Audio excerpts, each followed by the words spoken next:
Good afternoon or good morning to you, Gayle, I should say. Good morning, good afternoon. It's so good to see you.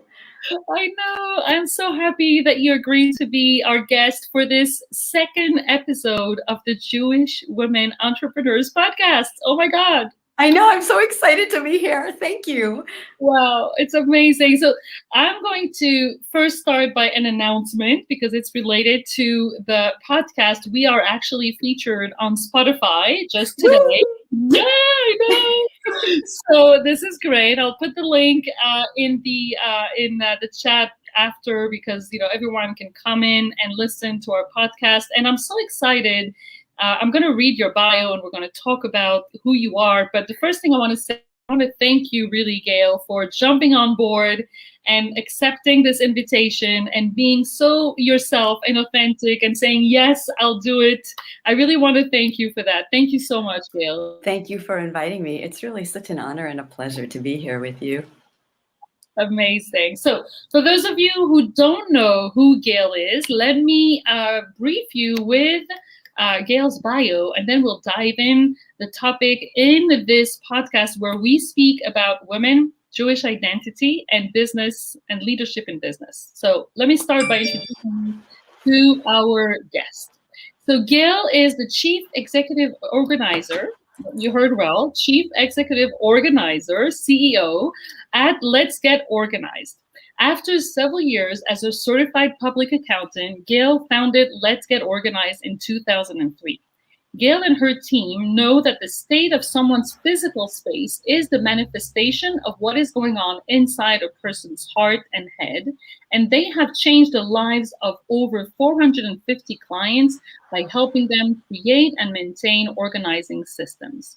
Gayle's systems called the Make Space for Blessings create a safe space for clients to feel comfortable allowing a stranger into their home and offices, and her team bring love, acceptance, trust, greatly increased productivity, and strong core values to every engagement.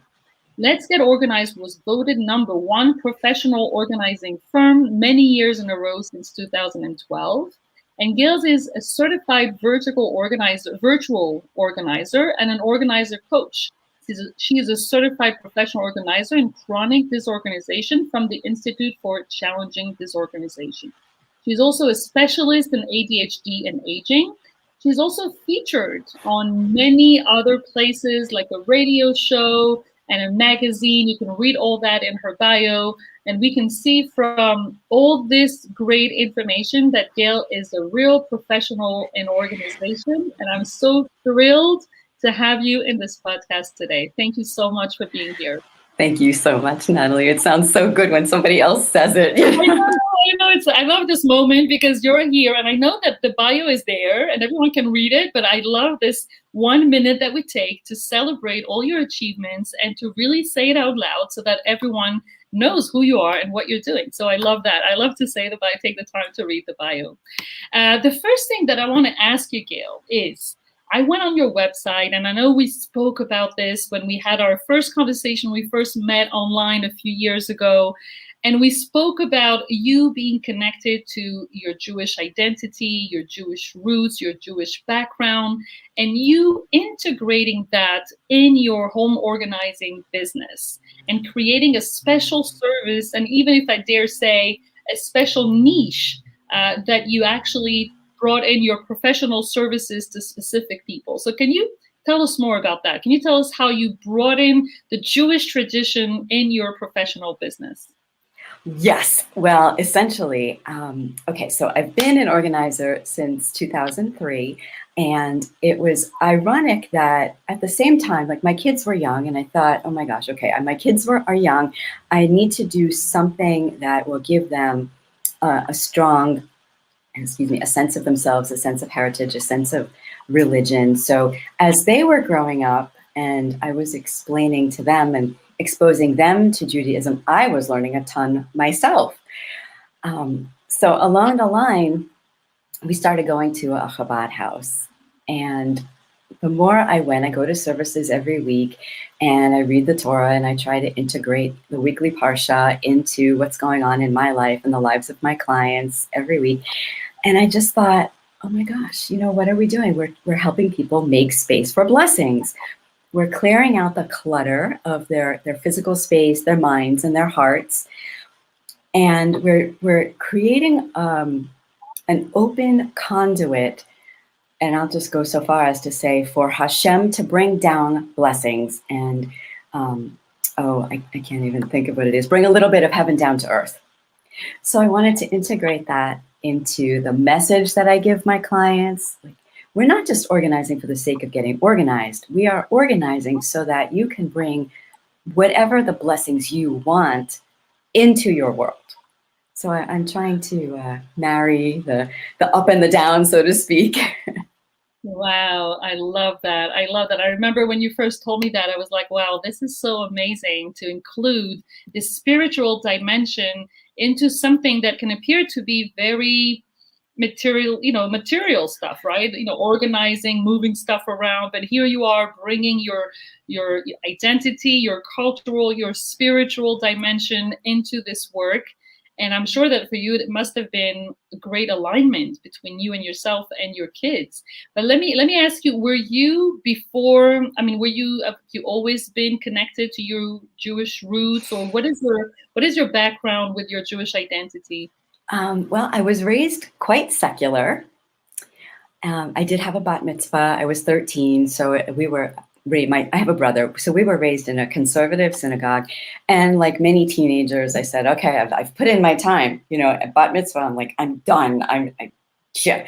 So for a long time, I had no real connection, and I think once my son was born, he's going to be 22 on Tuesday. Wow. It was so. I'm amazed. I'm like, oh my God, he was just born.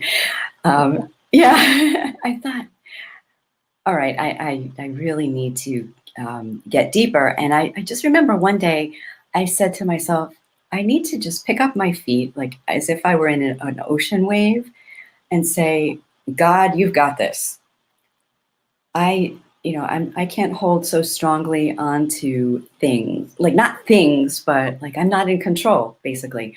If I can just give it all up to God, and believe me, I wrestle with this every single day. Just put it in God's hands.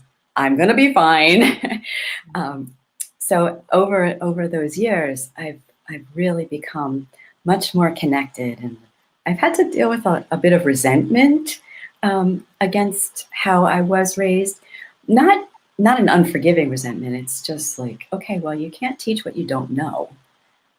So I've learned a lot on my own. Believe me, there's so much more that I know I will learn and I can learn. But it's a path. It was so a realization for you that you were coming from a certain background, you had roots that you had to discover or relearn yourself before you could pass it on to your kid. Wow, that's amazing.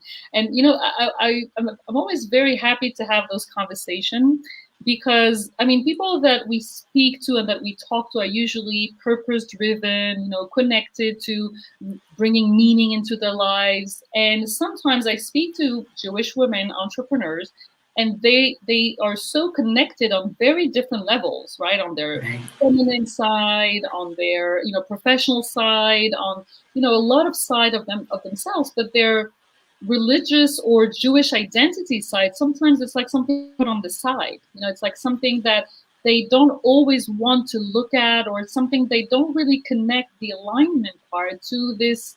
Yes, being, connecting to my Jewish identity is part of being aligned. And I was wondering if you also observe that we can look at all the areas of our lives, and maybe put that area on the side. And if you had an idea why not include that dimension into our alignment, our need for alignment? That's a really good question. I'd have to, I was thinking of this yesterday, actually, during the day. My ex-sister-in-law and brother-in-law are from, and which is religious Orthodox, for those of you who don't know.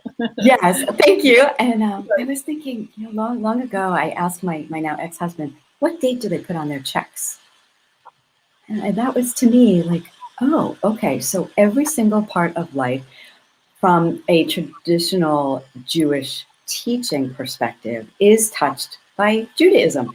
Everything that we do is supposed to be guided by the Torah. I mean, believe me, it is a challenge for me to integrate this. So I think sometimes in a very secular world, it's very easy to separate our Judaism from the way we live in the world, especially if we're not necessarily brought up with traditional Judaism. It's like a slippery slope, because the outside world really, it overtakes us. And I think it's a daily battle to be able to bring in the Judaism and just the values that Judaism teaches us. I totally agree that it's a special awareness that we need to have to say, wait, I'm a whole. Like this is a holistic approach. It's not like I'm not two different person. And I feel like before I lived in Israel, when I lived in the States and I lived in France, I felt like I always had two parts of me, right? I had the part that was connected to my roots and the parts that I was in the outside world. And I feel like this is something we have to juggle, because it's not necessarily aligned. But I don't know what you think, but I feel also that sometimes there is a confusion between the Jewish identity and Jewish religion. Like people feel like if I'm going to connect to my identity, I have to be religious. Whereas I feel like it's two different things. You can be totally connected to your identity as a people, as a culture, as a connection where you come from, and not necessarily connected to the religious aspect of this identity. What do you think about that? I definitely can see that. Yes, I can see, especially reflected in my stepmother. She doesn't want to have very much to do with observance, and I totally respect that. But she is so connected to being Jewish that it's just who she is. It's a part of her. It's the traditions. It's the attachment to her heritage, her parents, her grandparents, the world at large, to Israel, the way she raised her children. So yes, I do feel that it is possible to be connected. My son is a raging Zionist. I'm so proud of him. And if he doesn't necessarily want to observe traditional Judaism or whatever it is, if he wants to do this little bit, great, more power to him. So yes, I do believe it is possible to feel connected, but not necessarily be observant. Right. And you brought in the third part of the equation, which is Israel, right? The connection with Israel, right? So I know you live in the U.S., New Jersey, right? This is right. Where you live? Yes. Right. So you live in New Jersey, which is probably a place where you have a lot of Jews from all kinds of backgrounds, and New York, New Jersey area. And I was having those same discussions again with other Jewish women entrepreneurs from the US, where also this confusion between being Jewish and supporting Israel was also a topic that also brought in a lot of confusion, or a lot of like not clarity of, if I'm being openly Jewish. And we spoke about this in the last episode with Harriet, where we also spoke, and she was from the UK, so she had like a UK perspective, which is, I love having this international spectrum, right? This is great. But I do feel like there is sometimes a confusion. If I'm going to be openly Jewish, then it must mean, or people are going to think that I am openly supporting Israel, politics or whatever choice Israel is making as a country. Do you feel that this is true for you too? Sometimes I do feel like, I think here in New Jersey, we can be bageled, and that we look across the room and like, oh, there's another Jew, let me go talk to them. So I also think that non-Jewish people will bagel us as well, and sometimes feel welcome to open a dialogue, or maybe just think a certain way about someone who appears to be Jewish. And believe me, I look very secular. But in certain instances, people will open a conversation, and not that I feel targeted, but oh gosh, I completely lost my train of thought. I'm so sorry. It's okay. It probably is something also that is a sensitive issue, right? That It is. And I think there's a lot of, taking us to this sensitive issue. Like, why is this a sensitive issue? I think there's a lot of misinformation. We get, like, I would say, I get certain emails, and I don't know if what I'm getting is the correct information or if it's biased information, or do we have inherent biases in our own selves, regardless of whatever our perspective is. Like, are we making informed decisions? Are we making informed opinions? And that, it really makes me question, like, okay, so what's right, what's correct. As far as a separation of Judaism from what Israel does as a country, I think it's the same as in any country. Politics is politics, and religion is religion, and they can be extricated from one another. Right. And it's something that you feel is making you uncomfortable for you and also for other people around you. Like, do you feel like this is something that people talk about, like not really knowing how to react to how people look at you? Is that like an added source of stress, or do you feel like you have the resources to be able to respond to that? That's a really good question. I don't feel uncomfortable if someone opens a conversation, especially because I find that most people are more curious than critical. I think at least the people I get to interact with, they tend to want to learn because they don't know. And when they find out just how many commonalities there are in countries and in people and observances and traditions, and I think they kind of all go together. But overall, I do feel that people want to know more, and after learning a little bit, they realize, oh gosh, we're not that different. And I like to say, when we scratch the surface, we all bleed red. So we have more similarities. So from what you're saying, there's probably a lack of information or a lack of education or lack of knowledge that people don't really have access to. I mean, we have to also say, the elephant in the room is that the news and the media are not making our job easy, right? I mean, it's like so much information that is going in one direction. Usually, unfortunately, is not really understanding the real dimension of whatever it is, whether it's a conflict or whether it's a political situation. And so I feel, this is what I've felt talking to a lot of, Jewish women entrepreneurs around the world, that sometimes you're put in a place where you have to be the advocate, or you have to be the person that explains things because no one else does, right? Is that how you feel too?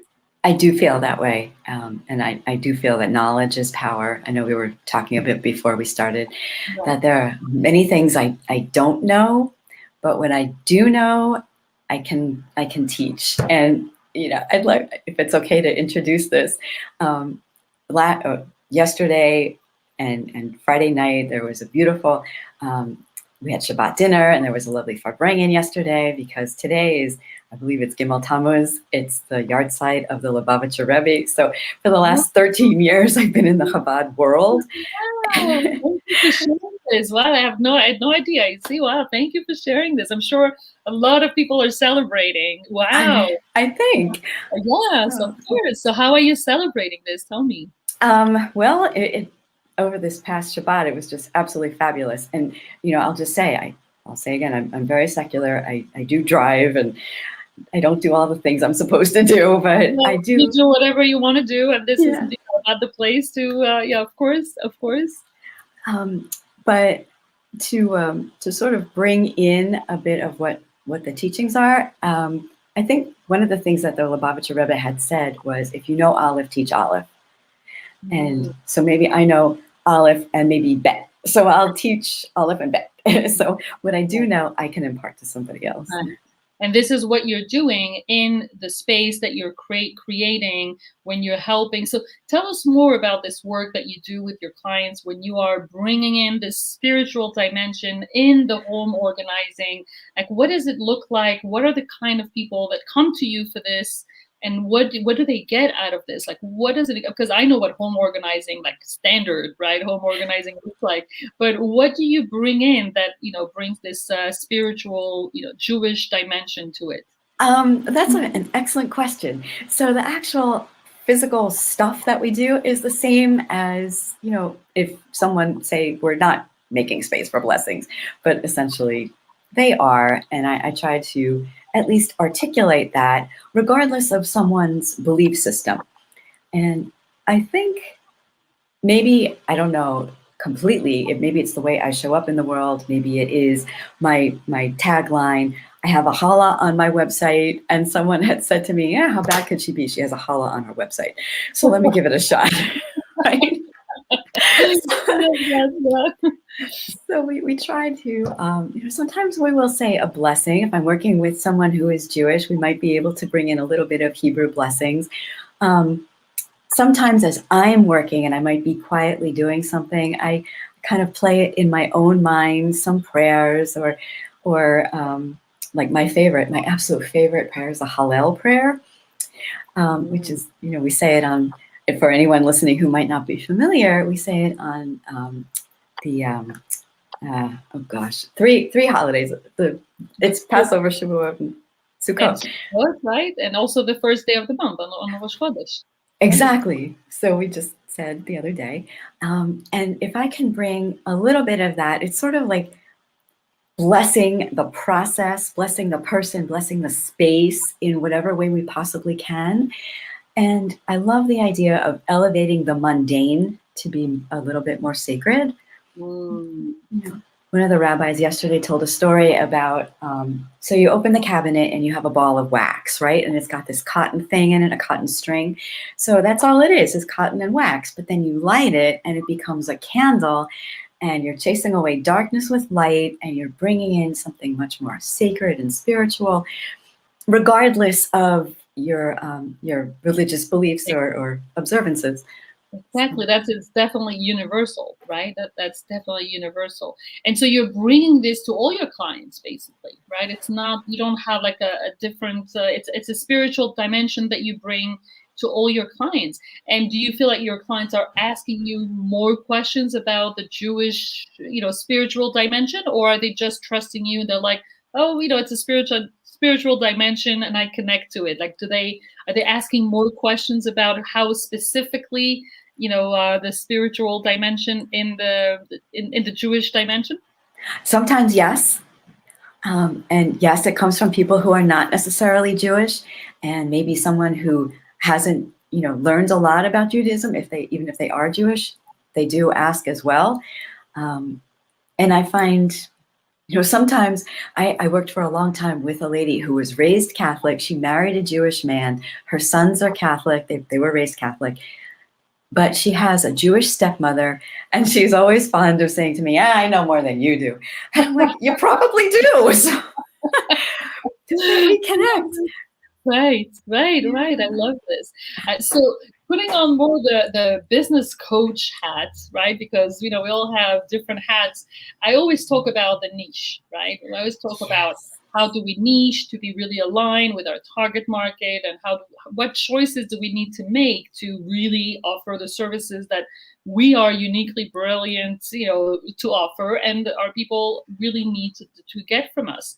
I know for myself, I'll speak about myself. It took me many months, and if not years, to really accept the fact that my target market is more specifically, not only, but more specifically, first it was women. That was a big, for me, was like, yes, I'm talking more to women, and it was a process. And then lately, as you've all seen, and how this, this podcast is also the proof, it was more like, what, I think my real niche is Jewish women entrepreneurs. So it took me a long time to get to that. And I have to say that it was a little bit scary, because you feel like you're pushing away other people, you're like, wait, but, and I had a client last week who wanted to join my program. She was like, but I'm not Jewish. Can I join? I was like, yes, of course, because I don't make the difference. I love those conversations, but of course I can work with you. It doesn't have to be that. And so I went through this transformation of, going, having to say, this is who I'm talking to, which is in a way saying no to other people, or it could look like I'm saying no to other people. Did you have to go through this also when you decided to put on your website the challah, or saying, making space for blessing? Was that a process for you, or was that something you just did and was a natural process? I'm glad you asked that. Yes, it definitely has been a process. It still is a process. I've gotten a lot of feedback from people, especially other Jewish women, who have said, you might want to think really long and hard about doing this, because you might turn people off and they might feel offended. And I it was feedback from other Jewish people, and they're like, play it down, don't be so out there.